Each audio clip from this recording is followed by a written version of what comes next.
Halo guys, welcome back to my channel, tempat belajar untuk lolos tes CPNS Kalites tahun 2023 bersama saya, Penesia Simanjuntak. Pada video sebelumnya, kita telah belajar soal TWK CPNS, nasionalisme. Nah, pada video kali ini kita akan belajar soal TWK CPNS lengkap sesuai FR yang dibagikan oleh para peserta CPNS tahun 2021, yaitu pilar negara, nasionalisme, dan integritas. Mari kita bahas bersama dan jangan lupa untuk simak videonya dari awal sampai akhir ya teman-teman. Segera persiapkan diri kalian untuk tes CPNS tahun 2023. Soal yang pertama, sebelumnya jawab dulu ya teman-teman. Nanti kita hitung berapa benar dan salahnya. Baik, sekarang mari kita bahas bersama. Suatu proses penyebaran unsur-unsur kebudayaan dari orang perorangan kepada orang perorangan lainnya, dan dari suatu masyarakat ke masyarakat lain dari bangsa ke bangsa lain disebut sebagai A. Difusi, B. Asimilasi, C. Akulturasi, D. Infiltrasi, dan E. Penetrasi. Jawabannya adalah A. Difusi. Difusi adalah suatu proses penyebaran unsur-unsur kebudayaan dari orang perorangan kepada orang perorangan lainnya, dan dari suatu masyarakat ke masyarakat, serta bangsa ke bangsa lain. Istilah-istilah seperti ini cukup sering muncul pada soal TWK di SKD CPNS 2021. Mari kita bahas istilah lainnya, yaitu asimilasi. Merupakan pencampuran suatu kebudayaan disertai dengan hilangnya ciri khas kebudayaan asli. Jadi, untuk yang akulturasi, merupakan pencampuran suatu kebudayaan tanpa menghilangkan kebudayaan aslinya. Ini merupakan sisi yang positif ya teman-teman, kebalikan dari asimilasi. Untuk infiltrasi dan penetrasi itu hanya pengecoh saja. Nah, soal-soal seperti ini sering kali keluar dan membuat yang menjawabnya bingung karena semuanya hampir sama pengertian dan istilah-istilahnya. Kita masuk ke soal yang kedua, silahkan teman-teman jawab. Baik, kita bahas bersama. Membina persatuan dan kesatuan dapat dihubungkan dengan semboyan Bhinneka Tunggal Ika yang mengandung makna A. Dalam bergaul harus dapat menyesuaikan diri. B. Kebudayaan daerah harus terus dilestarikan. C. Dalam pergaulan tidak boleh membedakan suku. D. Kebudayaan masyarakat tidak tergantikan budaya lain. Dan E. Keanekaragaman tak mungkin dipersatukan. Mari kita seleksi opsi yang tidak memungkinkan. Kita dapat melihat secara sekilas. Opsi E, keanekaragaman tak mungkin dipersatukan, ini sudah berbanding terbalik dengan konsep Bhinneka Tunggal Ika. Langsung kita coret. Kemudian opsi D, kebudayaan masyarakat tidak tergantikan budaya lain. Hal ini juga salah, kita tidak boleh menganggap budaya kita menjadi budaya yang paling baik ya teman-teman. Kemudian opsi A, dalam bergaul harus dapat menyesuaikan diri, masih kurang tepat. Opsi B, kebudayaan daerah harus terus dilestarikan, masih kurang tepat. Jadi jawaban yang paling tepat adalah C, dalam pergaulan tidak boleh membeda-bedakan suku. Ingat konteksnya ya teman-teman, Bhinneka Tunggal Ika berbeda-beda namun tetap satu juga. Jadi mengenai perbedaan. Nanti kalau ada soal seperti ini selanjutnya, teman-teman sudah bisa menjawab. Bhinneka Tunggal Ika mengajarkan kita untuk saling toleransi mengenai perbedaan di antara masyarakat. Toleransi berarti sikap menghargai perbedaan budaya, suku, agama, ras, dan lain-lain. Sehingga jawaban yang paling tepat yaitu dalam pergaulan tidak boleh membedakan suku. Kita masuk ke soal berikutnya. Silahkan dijawab teman-teman. Baik, sekarang kita bahas bersama. Kita hidup dalam masyarakat yang heterogen, perbedaan bahasa, sosial, sifat, kebudayaan, dan lain-lain adalah hal yang lumrah ada di sekitar kita. Terdapat beberapa reaksi yang muncul atas kemajemukan tersebut. Salah satunya asimilasi. Sikap masyarakat yang berasimilasi dapat ditunjukkan dengan perilaku A. Menerima pancaran budaya dari masyarakat lain. B. Dua masyarakat dengan kebudayaan yang berbeda saling memancarkan kebudayaan ke masyarakat lain. C. Menyaring datangnya budaya dari luar. Jika sesuai diterima, jika tidak sesuai akan ditolak. D. Memasukkan kebudayaan miliknya ke masyarakat lain secara sembunyi-sembunyi. Dan E. Memaksakan budaya dan kebiasaan dirinya secara paksa kepada orang lain agar diterima. Seperti pada soal sebelumnya, soal-soal seperti ini istilah asimilasi, akulturasi, difusi cukup sering keluar pada tes CPNS 2021. Jadi, dipelajari kembali ya teman-teman. Untuk jawaban soal ini, jawaban yang paling tepat adalah B. Dua masyarakat dengan kebudayaan yang berbeda saling memancarkan kebudayaannya ke masyarakat lain. Asimilasi adalah proses yang timbul apabila golongan-golongan manusia dengan latar kebudayaan yang berbeda saling bergaul secara langsung dan secara intensif serta terus-menerus dalam jangka waktu yang lama, sehingga kebudayaan golongan-golongan tadi masing-masing menjadi berubah sifatnya yang khas dan juga unsur masing-masing kebudayaan berubah wujudnya menjadi unsur-unsur kebudayaan yang baru. Jadi, asimilasi merupakan pencampuran suatu kebudayaan disertai dengan hilangnya ciri khas kebudayaan asli. Kita masuk ke soal selanjutnya. Silakan dijawab. Baik, sudah dapat jawabannya, kita bahas bersama. Seorang anak terlahir dari ibu warga negara asing dan ayah warga negara Indonesia. Jika anak tersebut belum genap berusia 18 tahun, maka kewarganegaraan yang diperoleh anak tersebut adalah A. Indonesia, B. Asing mengikuti orang tua warga negara asing, C. Ganda, D. Tidak memiliki kewarganegaraan, dan E. Asas teritorial. Kembali lagi saya ingatkan kepada teman-teman untuk asas kewarganegaraan dipelajari kembali, karena hal ini juga cukup sering muncul pada soal TWK tes SKD CPNS 2021.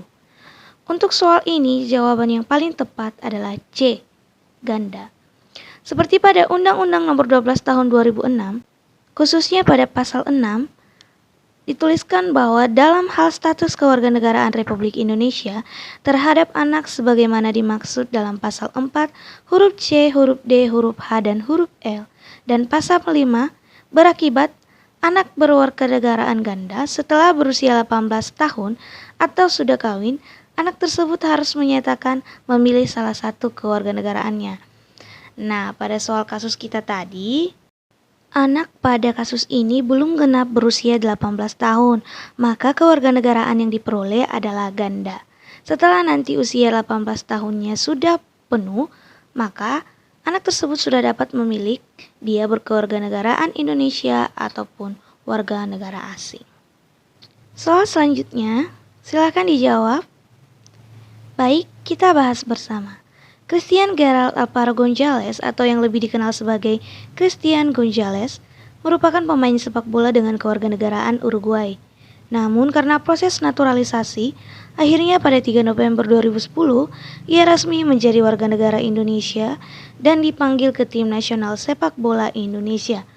Proses perubahan kewarganegaraan tersebut merupakan contoh nyata dari A. Asas ius soli, B. Asas ius sanguinis, C. Asas teritorial, D. Stelsel aktif, dan E. Stelsel pasif.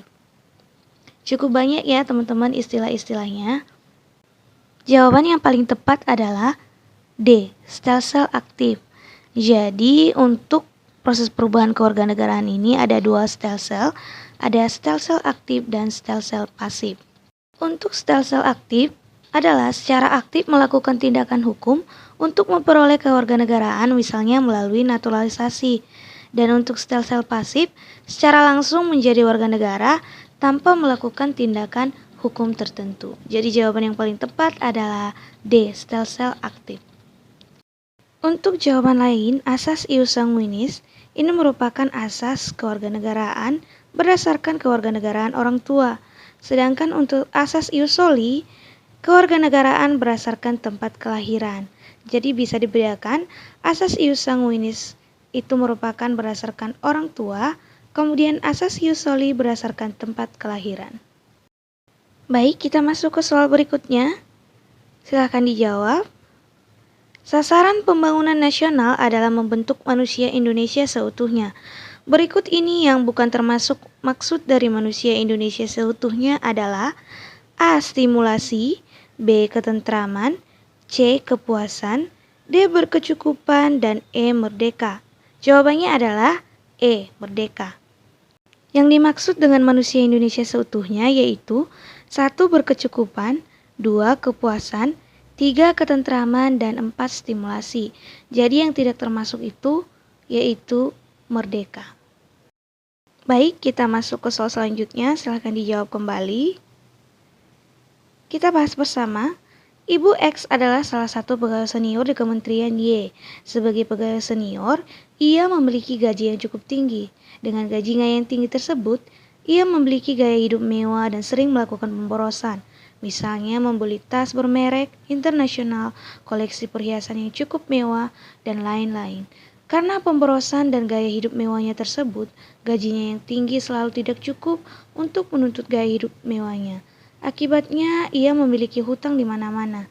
Sikap pemborosan dan gaya mewah tersebut secara nyata melanggar pengalaman Pancasila, khususnya sila A. Ketuhanan yang Maha Esa, B. Kemanusiaan yang adil dan beradab, C. Persatuan Indonesia, D. Kerakyatan yang dipimpin oleh hikmat, kebijaksanaan dalam permusyawaratan perwakilan, dan E. Keadilan sosial bagi seluruh rakyat Indonesia. Untuk pengalaman sila-sila Pancasila mulai dari yang pertama sampai dengan sila kelima, silakan dipelajari kembali ya teman-teman. Karena soal seperti ini selalu muncul baik pada tes CPNS tahun-tahun sebelumnya dan terlebih pada tes CPNS yang terbaru tahun 2023 ini. Untuk soal ini, pemborosan dan gaya hidup mewah secara nyata melanggar pengalaman Pancasila, E. Keadilan sosial bagi seluruh rakyat Indonesia, di mana pengalaman sila-sila kelima menggunakan hak milik untuk kepentingan pribadi dan untuk hal-hal yang bersifat pemborosan secara nyata melanggar sila kelima, yaitu keadilan sosial bagi seluruh rakyat Indonesia. Kita masuk ke soal yang terakhir, silahkan dijawab teman-teman. Hak asasi adalah hak-hak yang melekat pada manusia sebagai anugerah dari Tuhan Yang Maha Esa yang wajib dihormati, dijunjung tinggi, dan dilindungi oleh semua orang. Pernyataan tersebut adalah pengertian hak asasi manusia menurut A. Kevin Boyle, B. John Locke, C. Undang-Undang Nomor 39 Tahun 1999, D. Komnas HAM, dan E. Deklarasi Umum tentang Hak-Hak Asasi Manusia. Jadi ada banyak pengertian mengenai hak asasi manusia atau HAM ya. Untuk jawaban dari soal ini, C. Undang-Undang Nomor 39 Tahun 1999. Hak asasi manusia adalah seperangkat hak yang melekat pada hakikat keberadaan manusia sebagai makhluk Tuhan Yang Maha Esa, yang merupakan anugerah yang wajib dihormati, dijunjung tinggi, dan dilindungi oleh negara, hukum, pemerintah, dan setiap orang demi kehormatan serta perlindungan harkat dan martabat manusia. Jadi jawaban yang paling tepat adalah C. Undang-Undang Nomor 39 Tahun 1999 tentang hak asasi manusia. Teman-teman bisa mempelajari kembali mengenai hak asasi manusia, terutama pengertian-pengertian dan undang-undang terbaru untuk hak asasi manusia. Baik, sampai di sini dulu pertemuan kita untuk video kali ini. Dan terima kasih telah menyimak sampai akhir. Kembali lagi nanti bersama saya untuk membahas soal-soal HOTS TWK, TKP, dan TIU CPNS tahun 2023.